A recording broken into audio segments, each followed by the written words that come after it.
Somewhere between the swamps and silence of southern Louisiana, in the unbearable heat of 1872, 11 powerful men died in their beds, not from yellow fever, not from war. Each one's throat was opened cleanly, like a surgeon's first incision. By dawn, their corpses lay with faces frozen between pleasure and terror.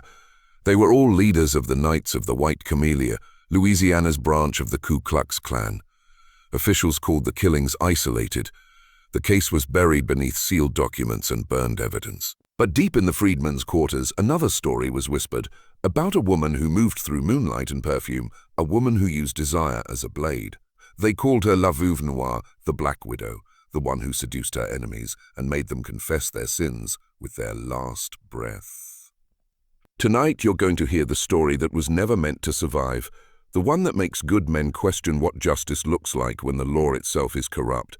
But understand this, once you step into her shadow, you will not leave unchanged. Because what you're about to learn isn't just about murder, it's about power, the kind that doesn't beg for vengeance. It takes it. Her real name was Evelyn Duval, born a slave in 1845 on a sugar plantation outside Baton Rouge. Her mother was a seamstress in the main house. Her father, the master who pretended she didn't exist.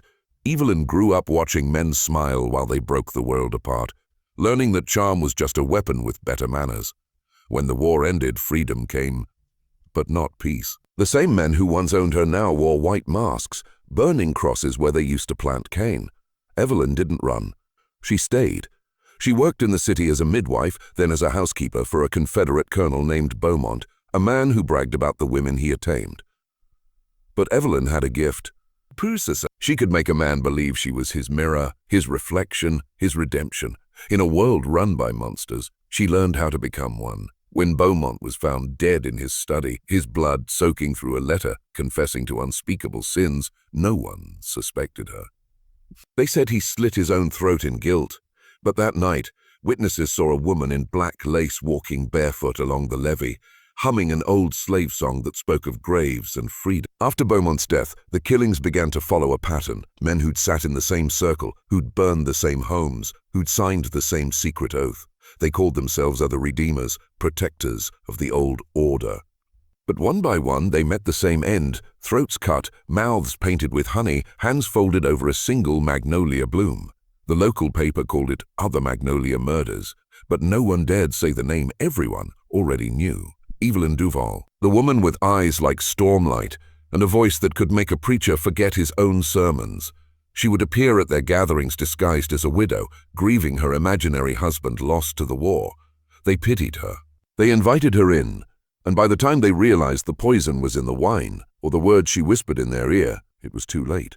Some claimed she made them see visions before death, the faces of the slaves they'd killed, the fires they'd lit. Others said they saw her skin shimmer like oil over water, something not entirely human.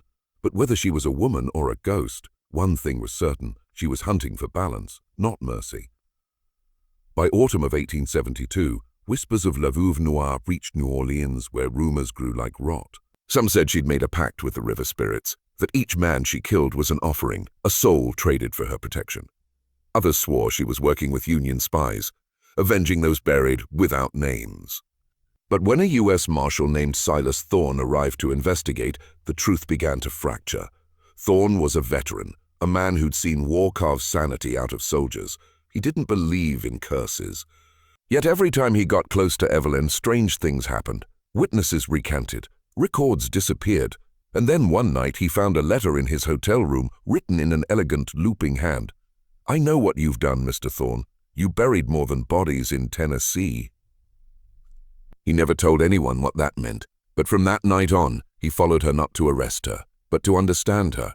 What kind of woman could destroy men who thought they were untouchable? And why did he dream of her every night, standing in the doorway, whispering, "Confess," or "Burn"?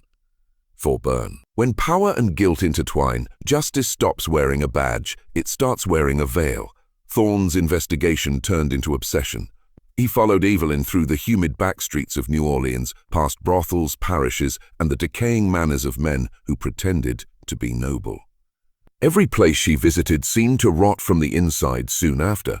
Ministers resigned, bankers vanished, a judge dropped dead at his desk, clutching a locket with her picture inside. Thorne started keeping a journal, pages filled with sightings, symbols, and confessions he couldn't explain. He wrote of a perfume she wore, jasmine and iron, a scent he swore lingered even in places she'd never been. He described her as both beautiful and terrifying, like a prayer that knows it will never be answered. And then his entries changed. He began writing to her, pleading for her to appear again. On November 13th, he got his wish. Evelyn visited his boarding room, dressed in mourning black, eyes glimmering like candlelight. She said one sentence before kissing his cheek: "You buried truth with the same hands you used to write lies." The next morning, Thorne's journal was found beside his lifeless body, pages soaked in crimson, the last line written trembling but legible: "She forgave me. God help the rest." After Thorne's death, Evelyn vanished completely. No sightings, no trail, not even a whisper. But the killings didn't stop. In fact, they became stranger. Each victim's house was found spotless, every door locked from the inside. The mirrors were all covered, and in the center of each room lay a circle of white powder, ashes mixed with salt. Lawmen said it was witchcraft. The church said it was the devil's work. But the freedmen who still remembered her called it justice unfinished. One of them, an old healer named Martha Bell, claimed Evelyn had crossed into the in-between, a place where wronged spirits wait to finish their work. She said Evelyn's body may have died, but her voice didn't. At night, Martha swore she heard it by the riverbank, singing that same haunting hymn, each verse marking another death soon to come. And she was right. Within 3 weeks, 3 more men were gone, all connected to a secret post-war society called the Concord of Redemption, a group that dealt not in politics, but in people. Evelyn's name was never found in their records, but her mark was. A single magnolia pressed between the pages of their oath book, stained faintly with blood. By 1873, the Concord of Redemption had become a whisper in every parlor and courthouse across the South, a secret brotherhood of planters, judges, and railroad men rebuilding their empire through fear. They believed the war's outcome could be reversed, not through bullets, but through economics and control. But Evelyn had learned their language. She understood the power of guilt better than their sermons ever could. When one of the Concord's founders, Judge Alton Reeves, received a letter sealed in black wax, he laughed until he read the words inside: "Your hands will tremble before you sleep. Your sins already remember you." That night, his mansion caught fire. The judge's body was never found, but witnesses said the flames burned blue, not orange, as if something other than wood was feeding them. The surviving Concord members fled into hiding, desperate to silence the legend of the woman they once mocked. Yet wherever they ran, someone always found them, a woman in mourning black, face veiled, voice soft, carrying a magnolia. Some said she was Evelyn's ghost. Others whispered she was her daughter, but the truth was darker. The widow wasn't just one woman anymore. She had become many. The widow's legend spread like fever. Across Louisiana, Mississippi, even parts of Georgia, women began to vanish from plantations and reappear months later under new names, working as servants in the homes of men with Confederate pasts. And then those men started dying. It was as if Evelyn's rage had replicated, like a shadow passed from one survivor to another. Some said she'd created a sisterhood in secret, a network of women bound not by blood, but by vengeance. They didn't write names, they wrote sins. Each death mirrored the man's crime: liars found with their tongues nailed, rapists suffocated with silk, murderers drowned in the same rivers they'd filled with bodies. Yet through all this, no one could find proof, no fingerprints, no footprints. Only one clue ever surfaced: the faint scent of jasmine and iron. Newspapers mocked the idea of a widow cult, calling it hysteria. But deep in the bayous, men carried charms and prayed to wake up alive. Some refused to sleep at all. Because by then it wasn't just about retribution, it was about the collapse of the old world. A silent, feminine uprising wrapped in mourning black. And the men who built the South were finally afraid. By the winter of 1873, fear had become its own currency. The men of the South who once held power now counted seconds instead of dollars, watching the shadows for a hint of the widow. Reports surfaced of men waking to find magnolias carved into their bedroom doors, or wine glasses set on their tables filled with water that smelled faintly of iron. They called it Lav Noir's signature, and yet no one saw her face clearly, only glimpses. The curve of her neck, a hand brushing against candlelight, her eyes catching something invisible. something that stared back into a man's soul and measured his worth. In small towns, families barricaded themselves, soldiers patrolled in vain, and lawmen trembled at the thought of issuing warrants. And then Evelyn, or one of her many shadows, began leaving messages. Small notes, elegant, precise, a remember Baton Rouge. Every man who read them understood immediately. The past had never forgiven them, and neither had she. At that moment, something shifted. Men who had built legacies on lies, on oppression, on terror, began to question themselves. And the most dangerous truth sank in. Power is meaningless if fear can undo it from within. It was in that darkness that the Knights of the White Camellia realized the rules had changed. They were used to fear being a weapon they wielded, burning cabins, breaking families, silencing freedmen. But now fear was being wielded against them. Their own bedrooms, once safe, had become execution chambers.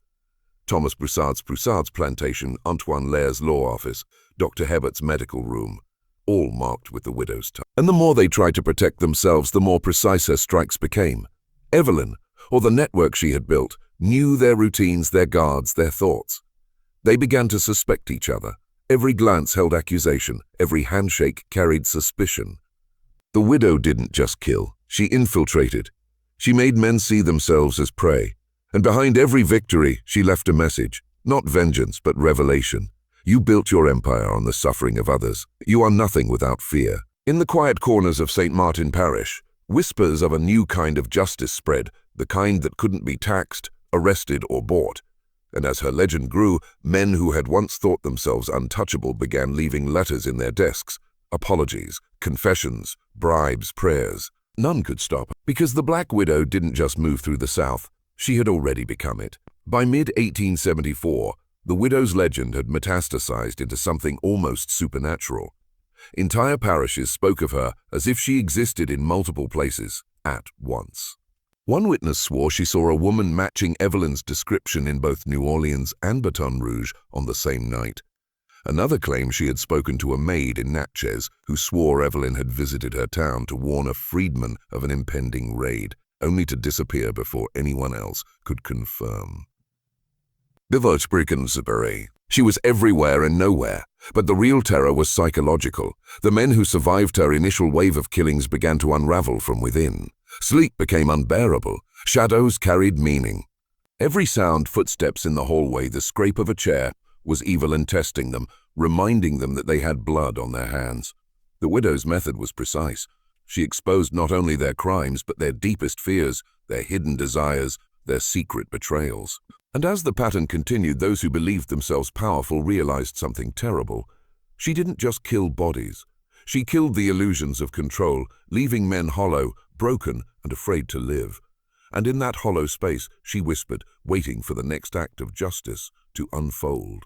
It was during this unraveling that the widow began leaving messages designed not just to terrify, but to transform. Small scraps of paper, folded neatly and placed on pillows or under plates, always written in that same elegant, looping hand. One, read, "A power is an illusion. Fear is the truth. Remember it." Another, "The man who sleeps with lies wakes with blood." Those who found them couldn't ignore them. They were compulsive, almost hypnotic. Men began repeating the phrases in their heads, whispering them aloud in the dark, unable to stop. Some said they heard her voice as they spoke them. Low, commanding, final. And here is where the story takes a dangerous turn, one that reaches into your own mind. The widow understood human psychology more than any doctor, priest, or judge. She knew that repetition could reshape a man, break him, awaken something he had buried. If you are watching this, I want you to take a moment. Comment the phrase "of fear is the truth" twice below. Don't just type it. Feel it. Let it resonate. This isn't a game. In that act, you are stepping into the widow's world, touching the same power she wielded. And once you do, you will never perceive control in the same way again. After that first winter of terror, the widow became a ghost story whispered in every courthouse, plantation, and parlor, but those who believed in her knew she was real. She had no need to announce herself. Her presence was felt in the tremble of hands, the racing of hearts, the sudden emptiness of rooms. Men who had once plotted against freedmen now plotted against themselves, wondering which corner of their life would be claimed next. And somewhere in the shadows, Evelyn or her network watched with surgical patience. She understood patterns, routines, and the weight of human pride. One man, a former Confederate officer named Philemon Duval, began seeing her in dreams before she ever appeared in reality. He saw her veil flicker across hallways, heard her voice whispering the sins he thought hidden. When he awoke, he found a single magnolia pressed against his chest in the moonlight. And then he realized the widow's power was no longer physical. She had invaded something far more dangerous: his mind. From that point, every decision, every interaction, every breath he took was tainted by the knowledge that she could appear anywhere, anytime, and judge him. And in that judgment, men discovered the most devastating truth: no amount of wealth, status, or violence could save them from her. By 1875, the widow's influence had transcended the tangible world. Families moved, plantations changed hands, and men fled parishes. Yet her mark persisted. Wine glasses appeared on tables with no explanation, magnolias pressed in doors they had locked, and notes written in that elegant hand waited under pillows for the guilty to find. Even those who had never met her felt the weight of her presence. The air thickened with expectation, shadows seemed to lean closer, and whispers in the wind carried warnings no one could ignore. Some claimed she had become more than a woman, a force, a reckoning that could not be stopped. And the deeper truth was revealed only to those brave or foolish enough to confront it. Justice was no longer carried out by law or army. It had become personal, intimate, inescapable. Men who had spent decades building power discovered their empires could collapse with a single whisper of fear, a single note left in the dark. And so the legend persisted: a widow in black, her eyes like lanterns in the night, walking unseen, reminding every man who had harmed another that every action has a consequence, and no sin can ever truly be buried. By now, the widow's story had grown into a lesson whispered among the powerful. Even those who thought themselves untouchable could be dismantled from within. Every man who had once commanded obedience now feared his own shadow. Some claimed to have seen her silhouette reflected in mirrors that should have shown only themselves. Others spoke of waking to find letters tucked under doors, instructing them to confess, to remember, to repent, or pay the price. But the widow did not seek mere punishment. She sought transformation. Each act of terror carried a message: understand your own darkness before it consumes you. And here lies the dangerous knowledge that men rarely admit. Fear is not weakness. It is a tool sharper than any blade, capable of cutting deeper than blood. By infiltrating homes, dreams, and minds, the widow reshaped her enemies into hollow men, trembling under the weight of their own crimes, desperate to escape what they had built. And as you watch this, understand something crucial. She was not merely a murderer. She was a master of consequence, a teacher of truth, a shadow of history showing us what happens when power is used without conscience, when corruption is left unchecked, and when justice chooses its own path. And now we arrive at the final revelation, the part no history book will ever admit. The widow, the woman who seduced, entrapped, and executed men who had built a world on oppression, did more than avenge her mother or punish her enemies. She exposed a system, a network of corruption and violence that thrived in plain sight. She demonstrated that power without conscience is fragile, that fear is more potent than armies, and that even the most untouchable men can be unraveled by a single force, moving with purpose and patience. Her legacy did not vanish with her body. If she ever truly had one, it became a template, a psychological blueprint for reclaiming justice when laws fail, for turning the sins of the past into instruments of revelation. And here is where you must confront yourself. The widow's methods are dangerous, not because of violence alone, but because they reveal the truth about human nature. Every man has a shadow. Every system has a flaw. And every time we think power is safe, the universe whispers, someone remembers. So remember, when the candles flicker and the wind carries whispers through empty halls, that the widow is not just history, she is a mirror. Look into it and ask, what would she see in you?